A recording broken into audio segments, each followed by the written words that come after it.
Maravilha, irmãos. Deus vai falar uma coisa linda hoje e vai responder aquela pergunta se você tem dúvida. A pergunta é: realmente estou salvo? Se você tem dúvida para você ou para outras pessoas, ou quer saber para ajudar outras pessoas, hoje você vai saber, dentro da palavra de Deus, com toda a certeza, quem é salvo, quem não é. Estou salvo ou não? Vamos ver qual é a prova de estar salvo ou não. Amor, o caminho para a vitória. O amor divino, a evidência do novo nascimento. Muitas pessoas pensam que a evidência da salvação fundamenta-se no fato de terem filiado-se a uma igreja. Ou acham que porque foram batizados nas águas, de certa maneira e com determinada fórmula, já estão a caminho do céu.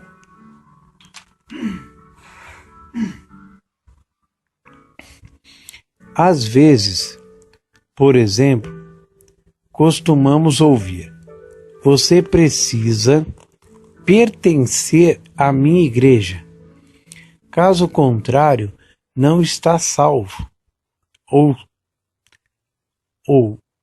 será preciso ser batizado segundo a nossa fórmula.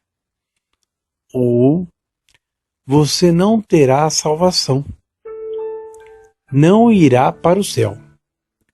Afinal, qual é a evidência do novo nascimento segundo a Bíblia? As Sagradas Escrituras dizem que somos salvos ao confessarmos Jesus Cristo como Senhor. Romanos 10, 9 e 10.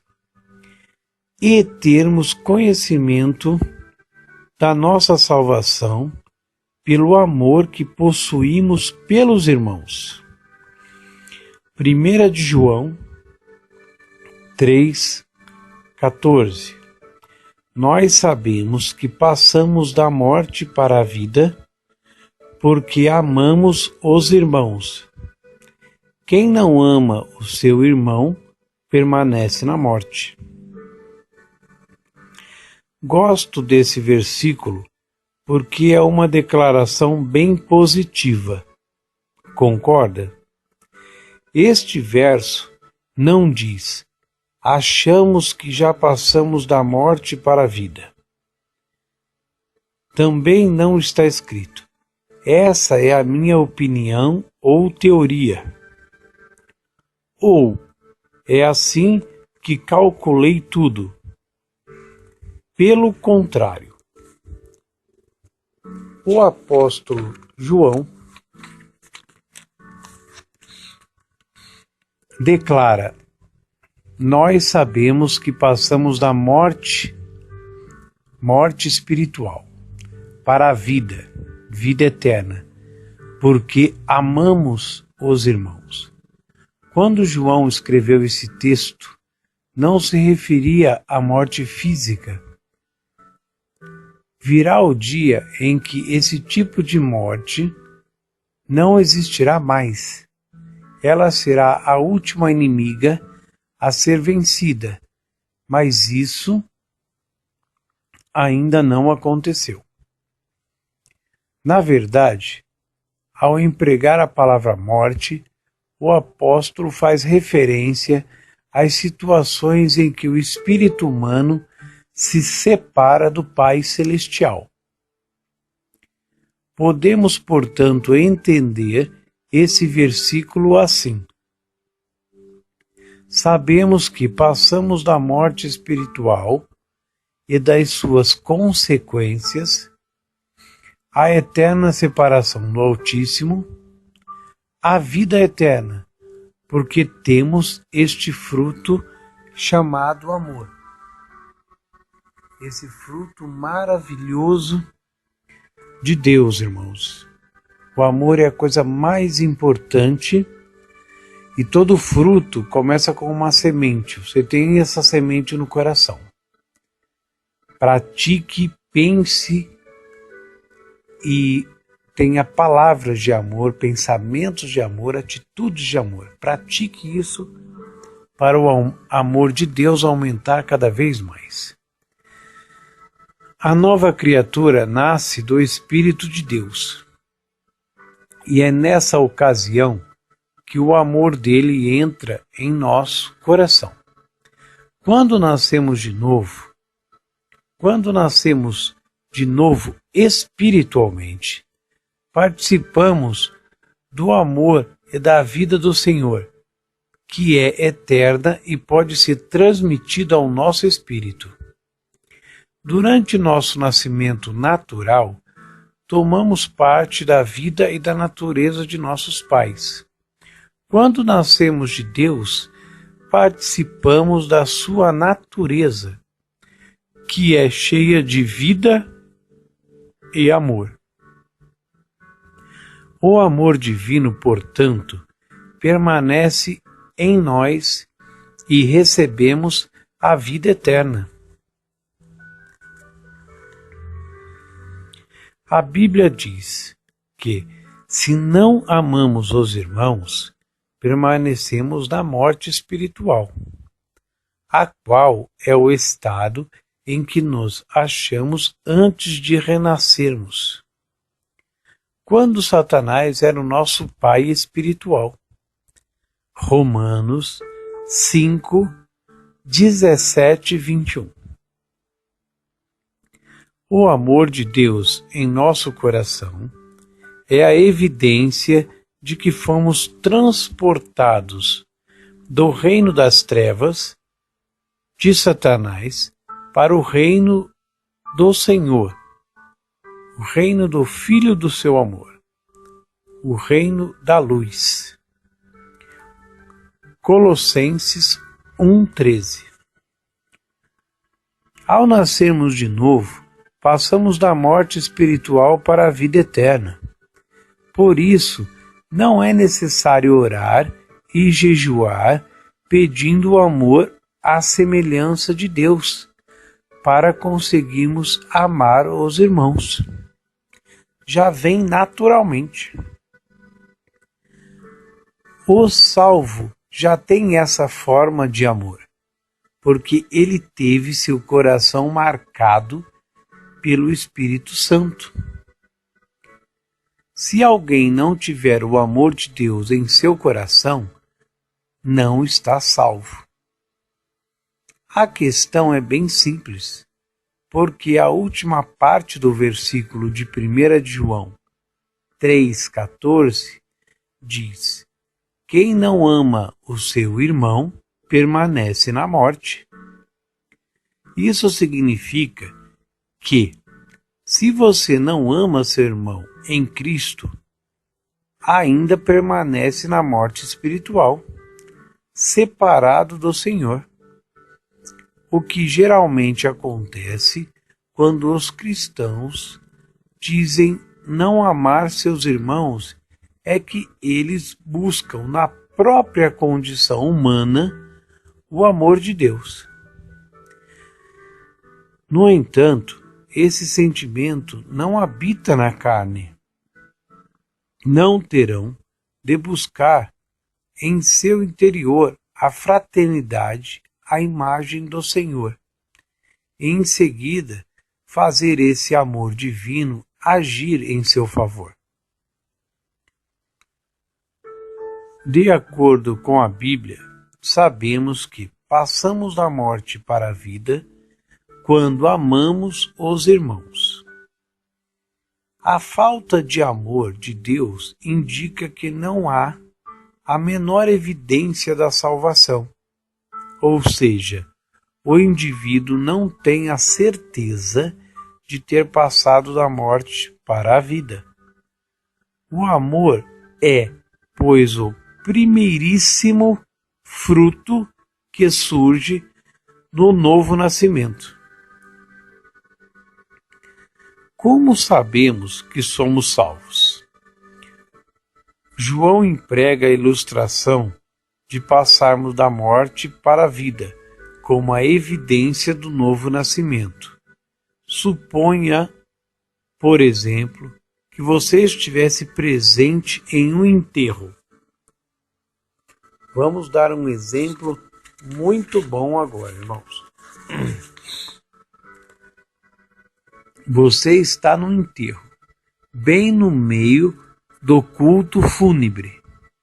O defunto se levanta, e o defunto se levantasse em um pulo, totalmente curado e com vida. Ele teria passado da morte para a vida. Só que aí no caso físico do exemplo. Ora, se alguém corresse até aquele que tinha morrido e procurasse argumentar para persuadi-lo que ele ainda estava morto, simplesmente seria alvo de risos. Se o ex-morto ouvisse: espere aí, você morreu, portanto, não pode estar com vida, porque não permanece na nossa igreja. Você não foi batizado nas águas de acordo com a fórmula certa. Sendo assim, tem de continuar morto. Saiba que não é um dos nossos, por isso está morto. Não se preocuparia nem um pouco com isso. Ele sabe que reviveu e pessoa alguma poderia convencê-lo do contrário. Com o novo nascimento, acontece a mesma coisa. Sabemos que passamos da morte espiritual para a vida eterna. Estávamos mortos em nossos delitos e pecados, mas Deus vivificou-nos e tornou-nos novas criaturas para Ele. Em Cristo, pois conquistamos a vida eterna. Eu, por exemplo, soube exatamente quando passei da morte para a vida, pois estava pessoalmente envolvido. Quando nasci de novo, senti como se um peso de 2 toneladas tivesse sido tirado de cima do meu peito. Renasci no meio da enfermidade, mas depois de ter sido curado, encontrei pessoas que colocavam em dúvida a minha salvação, porque eu não pertencia à igreja deles. Eu só ria de suas intromissões e respondia: sei que nasci de novo e passei da morte para a vida. Tenho as evidências que comprovam esse fato. Amo os irmãos. Lembro-me de um homem de negócios que sofreu um derrame em minha cidade e já não conseguia movimentar-se livremente. A esposa dele passou a dirigir seus empreendimentos. Os dois jamais iam à igreja, mas, aproximadamente na mesma data em que ele sofreu o derrame, sua filhinha de 9 anos recebeu a salvação. E, em seguida, a plenitude do Espírito Santo. Depois a menina começou a frequentar a escola dominical e a igreja. Todos os dias, depois de voltar do colégio, a menina ia brincar no quintal. Mas, de vez em quando, entrava correndo. Desculpe, irmãos. Mas de vez em quando entrava correndo na casa para certificar-se de que seu pai estava bem.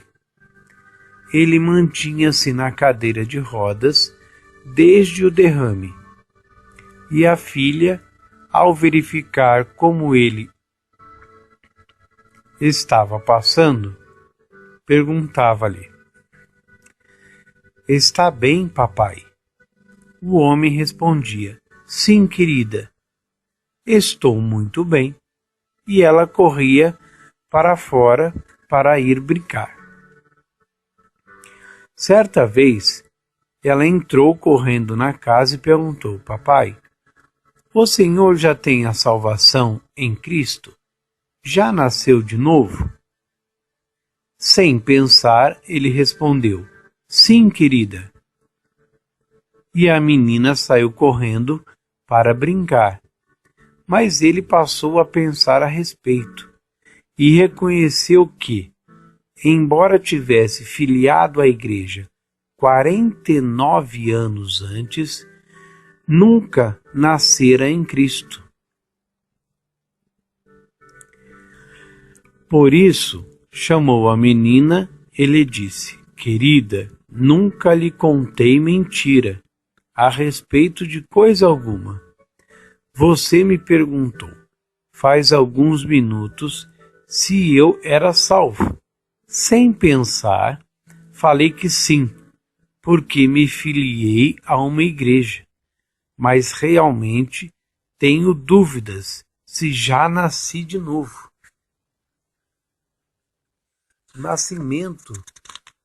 O novo nascimento, irmãos, é uma experiência espiritual.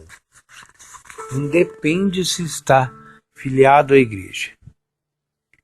Ela respondeu: "Pois bem, papai, você precisa ter a salvação, porque já está velho.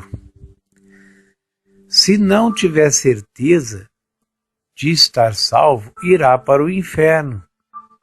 Isso era verdade, pois ele poderia facilmente sofrer outro AVC e morrer repentinamente. O negociante contou depois: "A partir de então, minha mulher e eu começamos a frequentar a igreja com a nossa filha. A esposa dedicou novamente a vida ao Senhor e ele se entregou ao Salvador. Passado algum tempo, o casal recebeu a plenitude do Espírito Santo. Pois bem, depois de ter sido batizado no Espírito Santo, esse homem também obteve a cura milagrosa. Quero dizer com isso que ele passou a andar tão bem como qualquer outra pessoa.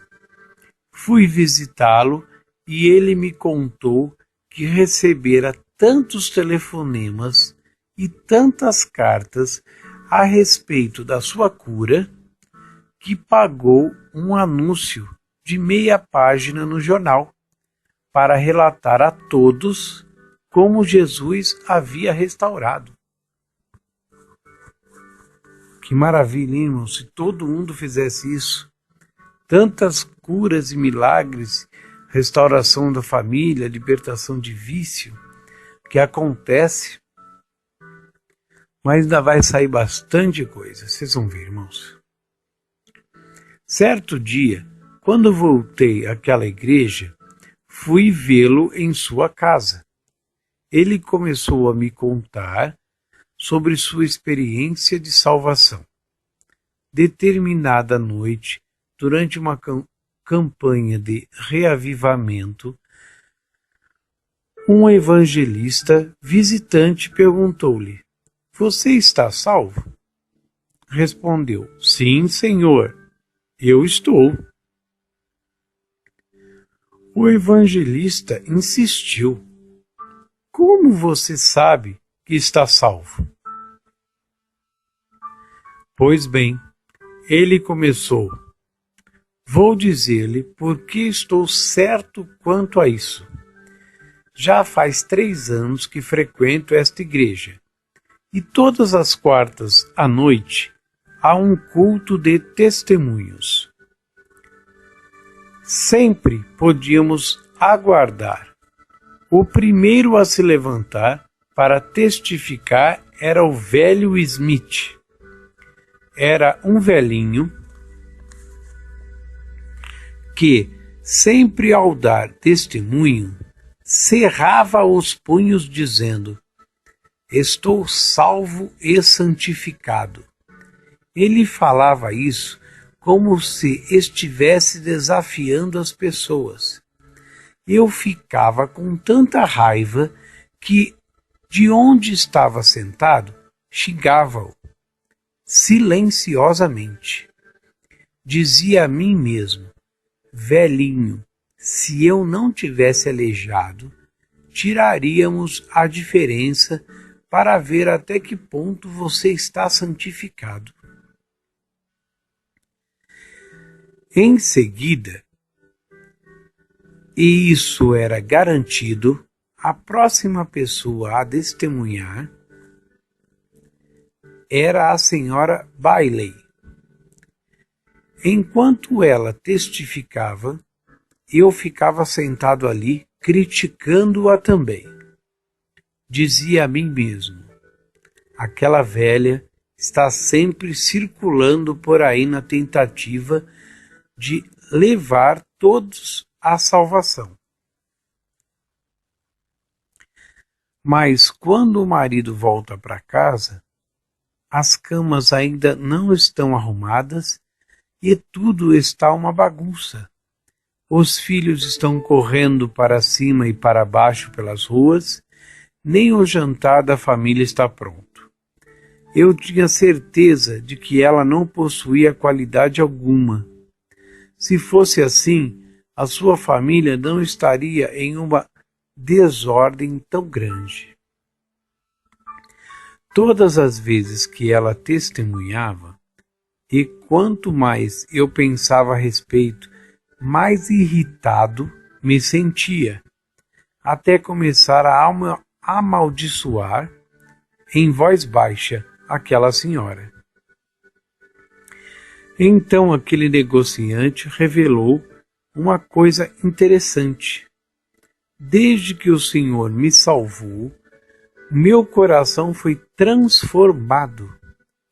Hoje, então, realmente amo escutar o irmão Smith testemunhar. Abre parênteses. Antes, o chamava de velho Smith. Fecha parênteses. Não nego que ele seja um pouco excêntrico, mas ama o Senhor. E hoje eu amo ele. Olha que coisa linda, irmãos. Agora que fui liberto em Cristo, também amo ouvir aquela querida irmã Bailey. Abre parênteses. No passado, eu a chamava de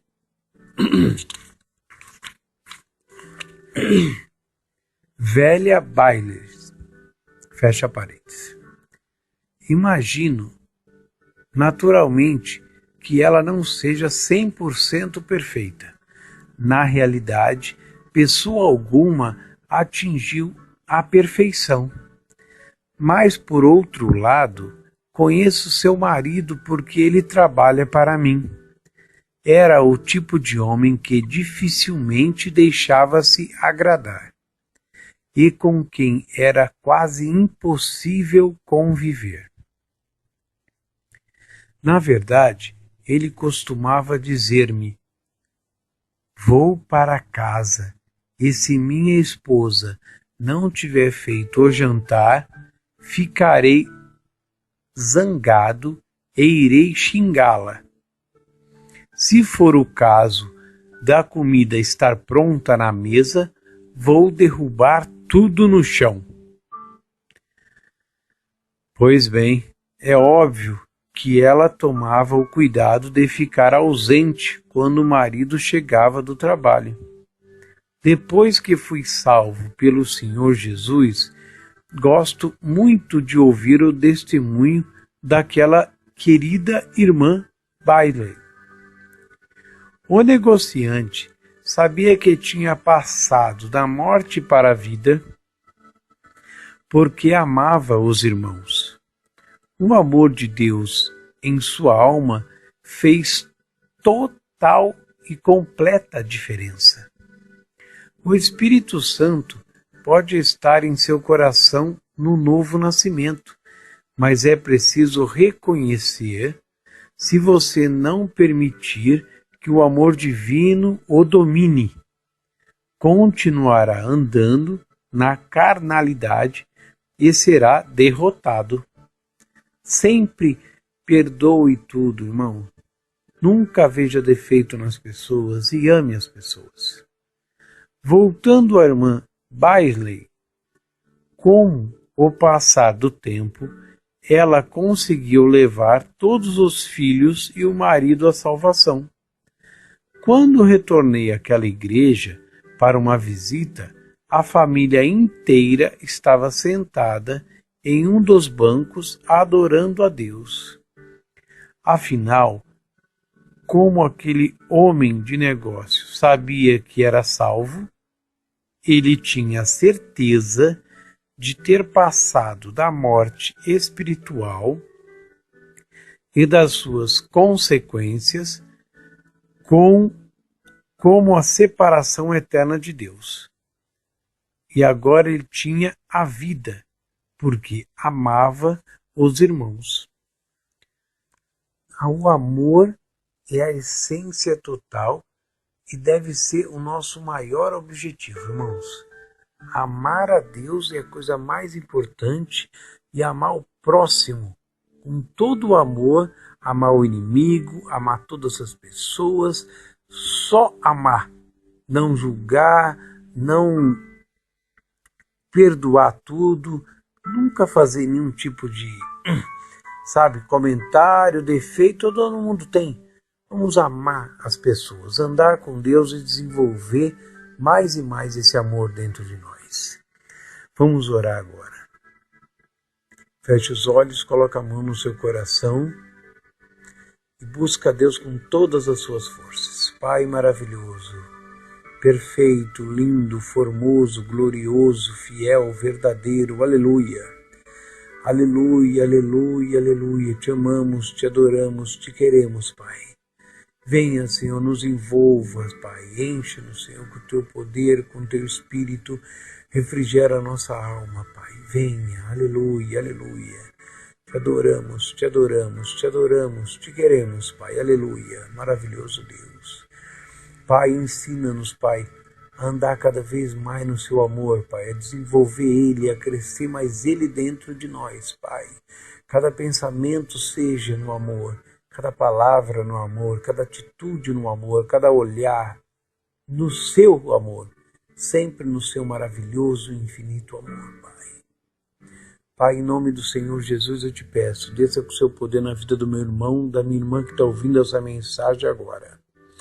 E em nome do Senhor Jesus eu repreendo agora todo o mal, todo o problema, toda coisa ruim, toda inveja, toda doença, todo câncer, todo o problema na vida desse meu irmão, dessa minha irmã, problema de desemprego, de miséria, falta de dinheiro, em nome do Senhor Jesus eu repreendo você, demônio, com toda a sua obra, sai mágoa, tristeza, fraqueza, opressão, depressão, vício, briga, ódio, em nome do Senhor Jesus eu ordeno, você, demônio, quebra tuas forças, eu quebro o teu poder, eu amarro você agora. Eu arranco você, desaloja dessa vida com toda a sua obra. Fora agora, saia em nome de Jesus. Oh, aleluia. Pai, te amamos, te amamos, te amamos. Te glorificamos. Pai, muito obrigado sempre nos ajudar, sempre nos proteger, nos guardar. Pai, o Senhor procurou a reconciliação conosco, a convivência conosco, um relacionamento conosco, dando seu Filho quando naquele momento nós nem queríamos te conhecer, nem pensávamos em você, Pai. Nem pensávamos no Senhor. O Senhor nos procurou primeiro, o Senhor nos ama infinitamente, o Senhor nos escolheu em primeiro lugar. Pai, muito obrigado, Pai. Vamos conhecer mais a Tua Palavra. Vamos sempre te buscar, Pai, e acreditamos na Tua Palavra, que o Senhor diz, Não temas, que eu sou contigo. Não te assombres, eu sou o teu Deus. Eu te fortaleço, te ajudo e te sustento com a destra da minha justiça. Somos mais que vencedores em Cristo. É bênção sobre bênção. Obrigado, Pai. Amém e amém.